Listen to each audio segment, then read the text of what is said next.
Hey, welcome to another edition of Local Focus. I'm your host, Sebastian Noel, and the high school calendar is kind of behind us, so we went to the pro ranks for this week's guest, and we're very happy to have one of the best defensive backs in the CIF from your champion Gladiators. Fred Griggs is my guest. Freddie, welcome, man. It's been a while to get you in here, but we got you finally. Yeah, thank you, man. Appreciate it. First of all, you look almost like a stranger because you guys have been on the road for so long. I mean, that's got to be the schedule sucks. Talk about it. Four road games in a row with a bye week. The bye week was much needed, but 4 road games, definitely not easy when you're traveling plus 6 hours everywhere. Nowhere was close other than Amarillo. So, I mean, that was definitely strenuous with the short weeks, repeatedly short weeks over and over. And then made it even more complicated probably was the practice facility. We didn't even have the arena. So, I mean, the spacing was a little... Yeah, you guys are out at Milne, shaky. right? Practicing at Milne? It was practicing at Milne. We're back in the arena now, but the spacing, I feel like that definitely was a factor of making the road games that much harder. But we through it now, so I think we're ready to get back to the... I mean, you guys, you're not one of the local guys, so you're used to living out of a hotel here, so is it not as tough for you? Oh, definitely, way easier. You're used to it, right? But Yeah, some of the when you local guys, it's got to be hard, right? You can see it, too. I mean, when you used to live in the hotel, stuff that you get used to, you know, crappy Wi-Fi, not home-cooked meals, talking on your phone, video phone. You got the local guys who kind of get to screaming around like, oh, man, we got to do this again. We living on the road, honestly. So, I mean, yeah, it's way easier for us non-local guys. Right. So I want to talk about where it all started because that is an interesting story. So you're a Tallahassee guy. And so the stories I've heard and read about from Tallahassee is basically that, you know, guys are on track to what college they're going to by the time they're in middle school. Yeah. They're picking out NFL rosters by the time they're in high school. It's that serious, football in Tallahassee, right? Take us through that. Football in Florida in general is very strenuous. It's a business, but Tallahassee being the capital, we're having like 9 or 10 high schools. It's like, just like you said, it's a business. You got guys whose moms and dads who are probably alumni from bigger places, who probably play in sports in other places, who want to come to Florida, who want to find a place for their kids to compete, make a name for themselves, so they come to Florida, and you're going to have to compete. I mean, you can even play on 1B level, and you're going to see D1 athletes all across in Florida just because that's not the standard, but I mean, that has become the standard where people want to compete at. I mean, like I said, you got places like Texas where it's just the town just shuts down for the local kids that's raised there, and everybody knows everybody. It'll be a kid out of nowhere show up next year that mom played in WNBA, and now my son's time to play football, so we're going to Florida to get him right. And then you got IMG Academy, stuff like that. Right. So yeah, I was going to say, so, you know, what Bishop Gorman and Mater Dei is for basketball, the Tallahassee area kind of is for football, right? Yeah, exactly. Well, Chris Rinke, he went to Florida State, and he started the IMG stuff. And that's down in Bradenton, which is like 4 or 5 hours away. But, I mean, that's kind of like the model of the Mount Verde and stuff like that. You got people coming from all over the country. Every player on this team is a D1 athlete. Like, they have a shoe store in the school. Like, Wow. It's like a real college, D1 college. Better. So my producer, Josh, he was a long snapper in college. Do you think he could have been a long snapper in Florida? Probably not, right? I mean, anybody. No offense. I don't feel like it's too hard to be a long snapper. Oh, man. No offense, anybody. No, I feel like he could have been a long snapper in Florida. I played with some long snappers that wasn't too big. But just speaking on the IMG thing, man, like when I say they have a shoe store. They are rich. Like, not rich, but that's just the standard of schooling. I've never seen. We had our CFL Ricky Minicamp there. That's how legit the school is. Wow. Right after Montreal, Calgary, we came in and did it. So that was the second CFL team in a month to do a camp there. So talk about, like, at your high school, just so our audience, obviously mostly a New Mexico audience, numbers-wise, I mean, how many people are going out for football? Because you always hear it here in Albuquerque, coaches complaining about, hey, we just don't have the numbers. We don't have kids coming out. We're lucky if we get 50 kids coming out. What are the numbers in Tallahassee of kids going out? All right. In middle school alone, I can vividly remember we had 121 kids come out for the first day. Between, you know, the heat and the hills and stuff running, we got down to like 68, 70, but I mean, it's still a big number. I mean, we still got kids that can't even dress on the team in middle school. So, I mean, it's competitive. It's a lot. I mean, Florida's one of those states that's known for football. So, I mean, you're going to have a lot of people coming out and a lot of competition. And the heat weeds them out. The coaches weeds them out. And then, you know, just football itself, it'll be certain plays that let you know this is not for me. So, right. I kind of like the competition, having all those people, though, because it does kind of make you feel that much more legit when you make it through all of those people. Like, oh, yeah, I'm starting, it was right. 300. It was 30 DBs here earlier, and I'm the one that they picked to be the starter. So when did they kind of pick you out there? When did Freddie have okay, he's going to go to this college, he's going to go to this pro team? I mean, because it's pretty crazy there in Tallahassee. I started mapping that type of stuff out probably when I was in 10th or 11th grade. Like, that's when it started being like all right, I got to start. I can't do this without doing this. I got to eat like this. I got to start. That's when it started becoming like, this is who I am, not this is what I'm chasing. Right. And that's happening even earlier now. Like, that was 10 years ago for me in high school. Like, now, like I said, I see more scholarships given out in the summer times where these kids working out with these flag football teams, even than the recruiting signing day period. Like, it's almost no more time to be a kid in Florida. Like, right. Yeah. Well, and you talked about it's a business, but you had more than football on your plate. Then you had the academic stuff as well. So talk about that. Yeah, I was in for the majority of my schooling career coming up, I was in an international baccalaureate program, which is a program that basically teaches you how to go through school. I mean, it teaches you the blueprint of school. But once you get out of this program, you'll enter college as a sophomore with a lot of college credits and stuff.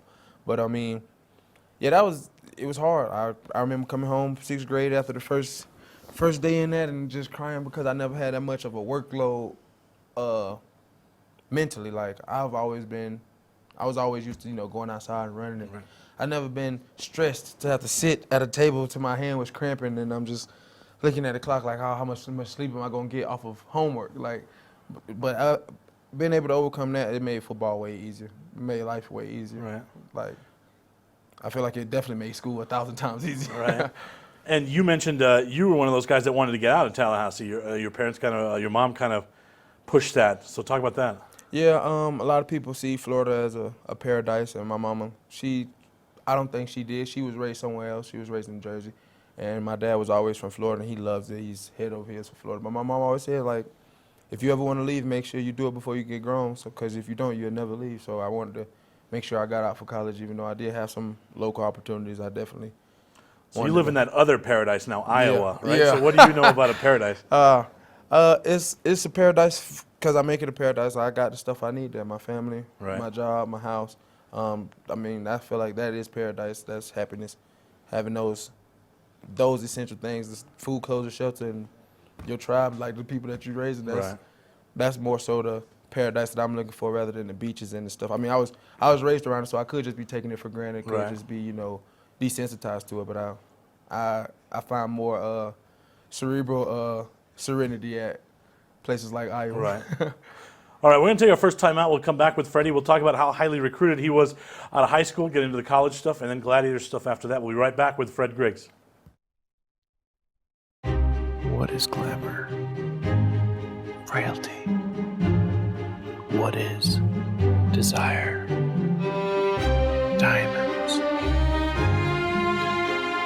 They say a life lived without passion is hardly worth living. Ma'am? Ma'am? Ma'am? Dang, this one made me feel all special.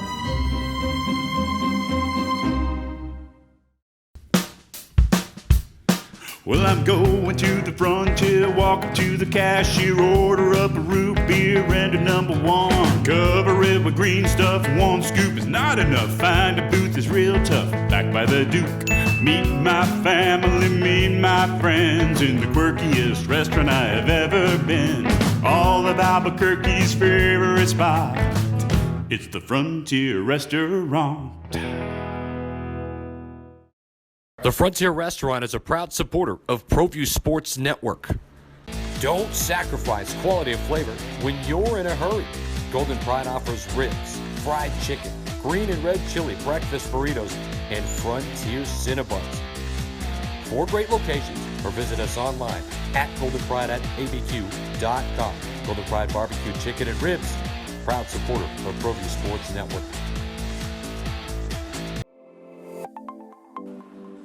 Get into the game with Garden Swartz Team Sales. They have everything you need, from screen printing, embroidery, and digital printing services, high school letterman jackets, and all high school and club uniforms, and individual and team apparel with the most reliable brands like Speedline, Rollins, and Wilson. And don't forget to check out the latest F7 Shut helmet. It's all at Garden Swartz Team Sales. Give them a call, 505-884-1234. Garden Swartz Team Sales. The New Mexico High School Coaches Association, established in 1941, is an organization of New Mexico's best and most professional interscholastic coaches. Coaches across work daily to help our student athletes excel in the classroom, on the field of play, and in our communities. Students that participate in interscholastic activities attain higher grades, higher graduation rates, and higher wages. Responsible for the North-South All-Star Games, statewide Coaches Award Program, and providing multiple professional development opportunities for New Mexico's coaches. Be a great coach by coaching beyond the game.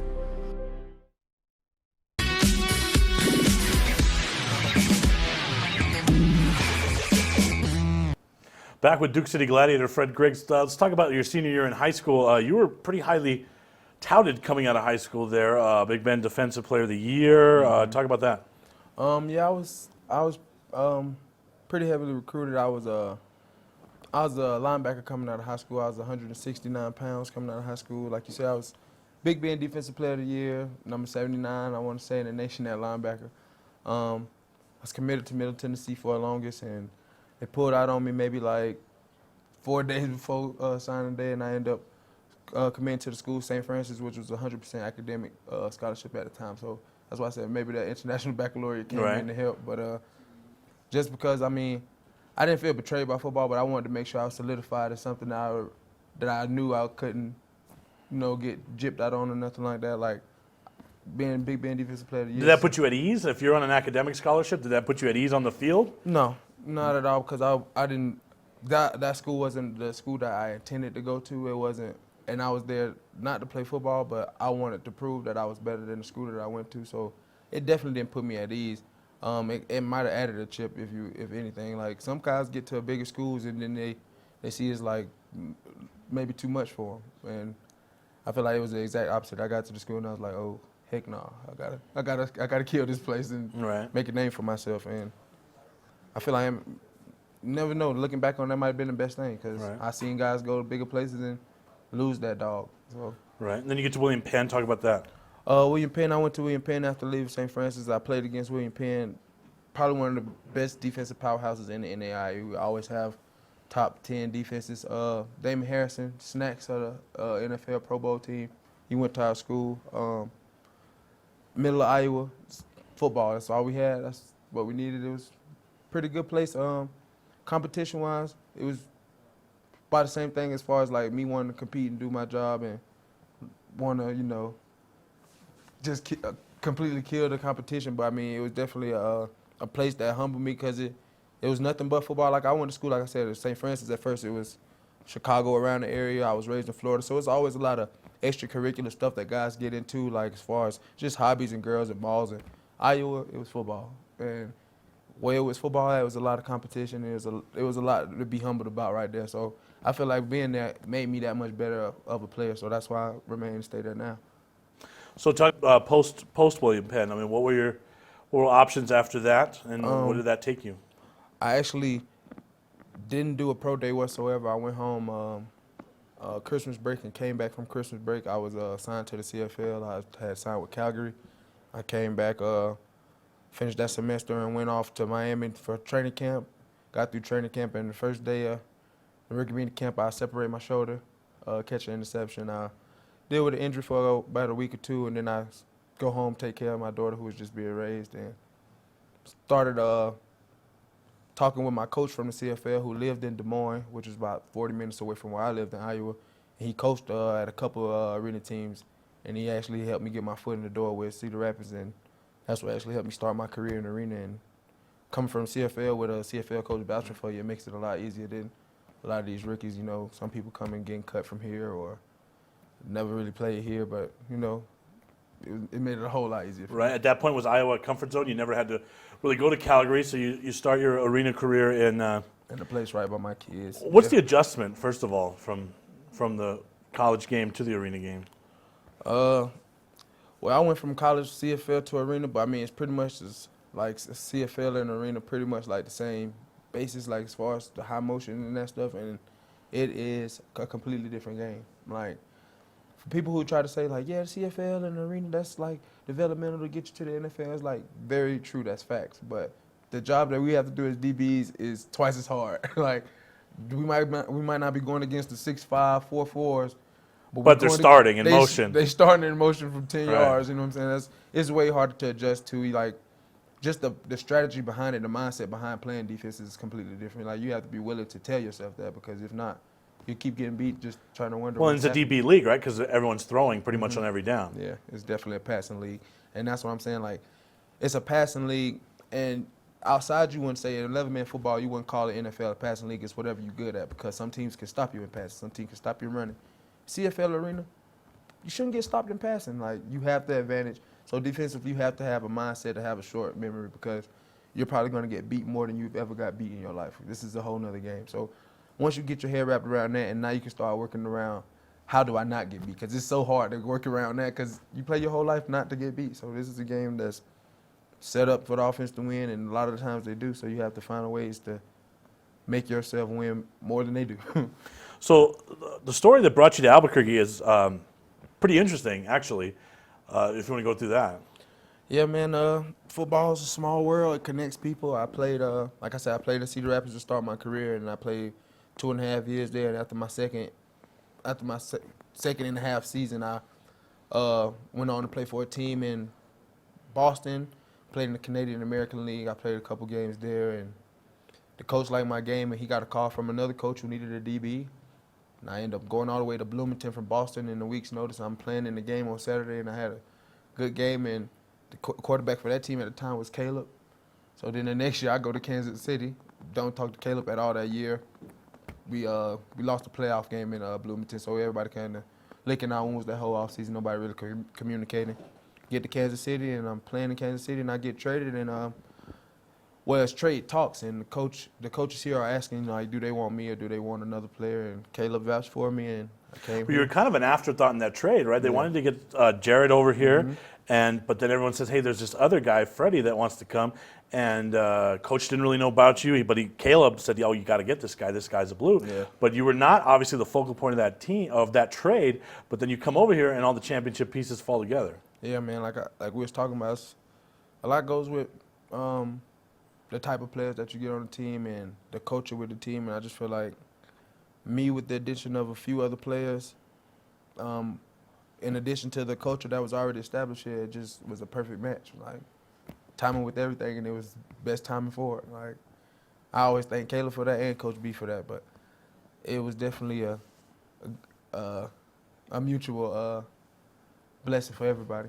All right, we're going to take our last time out. When we get back with Freddie, we'll talk about that championship season and just talk about some sacrifices that CIF players are making to be in the league.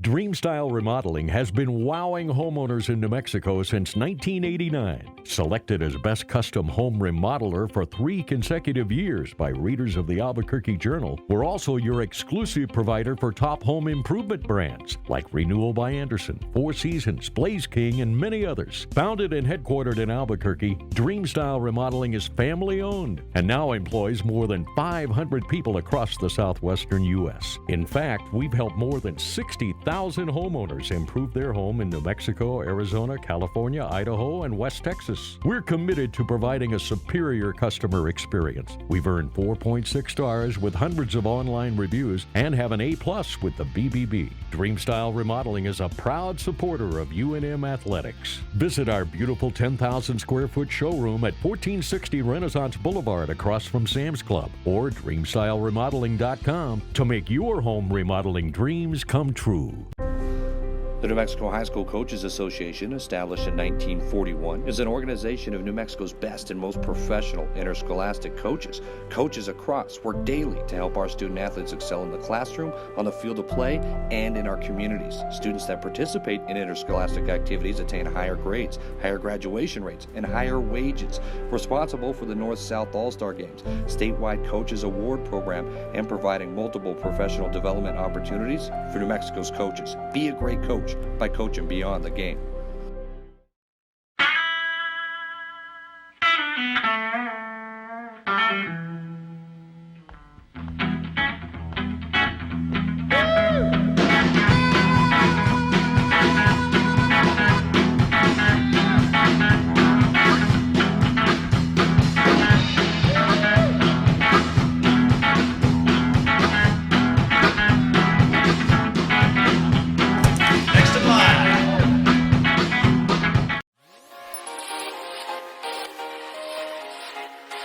Folks, there's no other way but to be all in. Either he's Lord of all or he is not Lord at all.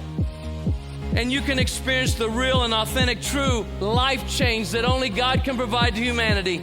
See, when we truly encounter Jesus and purpose to know him and follow his teachings, hashtag life change will occur.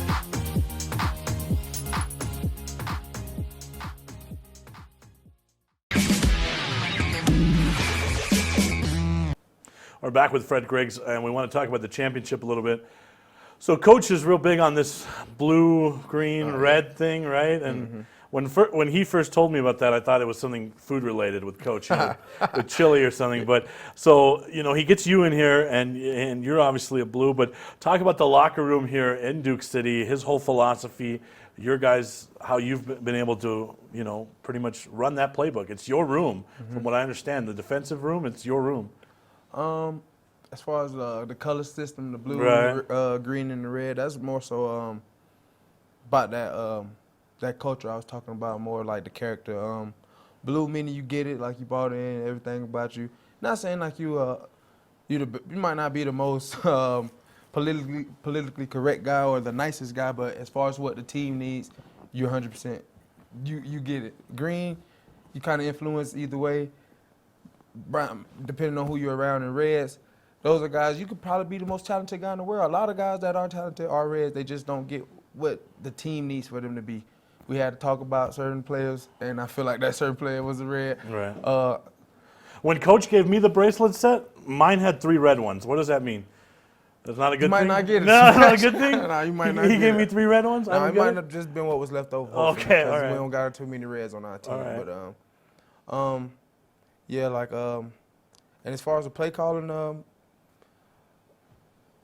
I don't try to take too much credit for it because I trust all the guys around me because we got a lot of blues around me. So, I mean, it don't make too hard. I'll just figure. But it sounds like you guys really, this is a player-driven team, it sounds definitely. like. And talk about that whole dynamic in locker room. We kind of talked about it at lunch. That's where you have to be a blue at. I mean, that's where you have to take care of the stuff that has to be taken care of inside the field and outside the field. The working out, the watching film, like that's the stuff that a blue is really going to do. That's when he's going to show that you've done that in the game because that's all you can show. When you're a red, when you don't watch film, when you don't work out, what are you going to do in the game? You're going to try to fight. You're going to try to say something like you're going to show that you're not prepared to do your job because your job is something that doesn't need or require extra intangible talking. But, I mean, it's one thing to be a blue and be that dedicated when you're getting $1 million paycheck from the league, but to be a blue and be that dedicated when you're making a couple $100 a game, that's different. So obviously, talk about that aspect of the CIF. When you have guys that are putting in the work and that are at your leadership and maturity level, but they're doing it for a CIF salary that's nothing to write home about. Yeah, like I said, a lot of these guys that do this sacrifice, this stuff, it's it's for the locker room camaraderie with each other and for the season. Like, yeah, you do it for them to get paid, I guess, but not really. Like I said, it's for that mutual camaraderie, that friendship, that every man holding each other accountable. And that's where being a blue emphasizes that even more, because if I'm holding everybody accountable and we're all blues, now we're all doing the stuff that matters. If we got 6 reds and I'm working out every day, we go out here and lose, how am I supposed to feel about you in the locker room when you're not putting forth the same effort? And that's just where we try to get as many blues as possible, because that helps create the mindset. It helps make the sacrifice that much more worth it, because you know you're going to have 21 other guys, 20 other guys to do the same thing that you're doing, and it makes the sacrifice less painful when you see other people doing it with you. We talked about what you have the good job outside of football. You're in a good financial situation. Your daughter's taking care of things like that. Obviously, not everyone's coming from that background. Yeah. So, I mean, sacrifices being made by some of these guys in the CIF are pretty substantial, right? Yeah.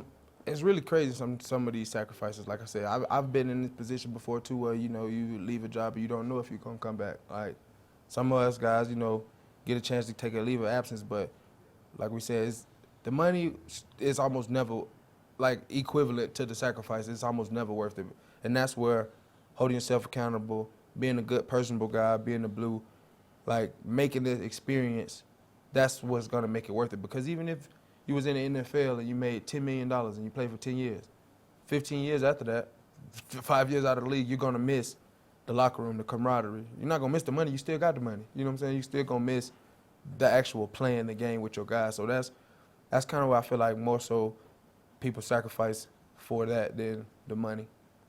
Now, you guys just had a week off where obviously you spent it with your family and your daughter. At what point does a guy like you, and you're part of your career and your age, at what point do you look your daughter in the eye and say, all right, this CIF's not worth this anymore. It's not worth leaving my family anymore. I mean, when does Fred Griggs get to that point? If that's almost like that's almost one of them scary questions. That's the retirement question, that's right? Those questions that you ask. That's almost like asking when you're gonna die, though. You kind of scared to know that answer. Like You just kind of know when it happens. Just kind of know, like, yeah. Like I said, I've been to that point to brink, but like I just knew before this season, like I'm missing it before I even get a chance to miss it. So this is definitely not it. But I feel like when you don't want to watch football anymore, you don't need to play it, because football is something I can't be around or. Well, I watched you guys on the road 4 weeks in a row, and I got pretty tired of watching it, the way you guys were playing. Yeah, I get that, but no, I'm saying like it's a passion that's gonna be there, and as long as you have that urge to play, you should play. Just because if your body can do so, because I've seen people play past their body, but if you have the urge and can physically still play, I feel like you should, just because that hindsight in the back of your head after it's over with. I hear people talking about that to this day at every age. I mean, every coach is tell you they still want to put it on. So to know that it almost will never go away, you almost don't never want to stop playing. So I don't know. Hopefully God keep blessing me with opportunities to where it makes it easier down the road, But I really don't want to even come close to answering that, because, like I said, it was hard for me to almost not play this year. So. Well, we talked a little bit about the job you had away from football, right, with dealing with some at-risk kids, some development and disabled kids. So that brought me to the natural question of, is coaching in your future? Yes. I have to do something like coaching or working with kids, something that makes work feel not like work, just like football. Like, I'm doing something to help somebody. I'm doing something to better myself. Like, I would have to get into that type of job feel. I mean, I am, but I would have to stay. I mean, not being funny, I was raised in Florida. I never wanted to run track. I like the weight room. I was a state championship weightlifter. I don't love lifting weights. Like, I don't think the term work is fun. You know what I'm saying? So you have to find a way to change the mindset around work and turn it into something that's not. And working with kids, coaching, that's not work. That's life. That's helping somebody else in life, and that's something I can always do. All right, Freddie, thanks a lot for coming in, man. Get us some W's on the way in and maybe another championship. Oh, definitely. That's Fred Griggs. If you haven't been to a Gladiators game, I would highly recommend that you check one out. If you go to one, you'll be back to another.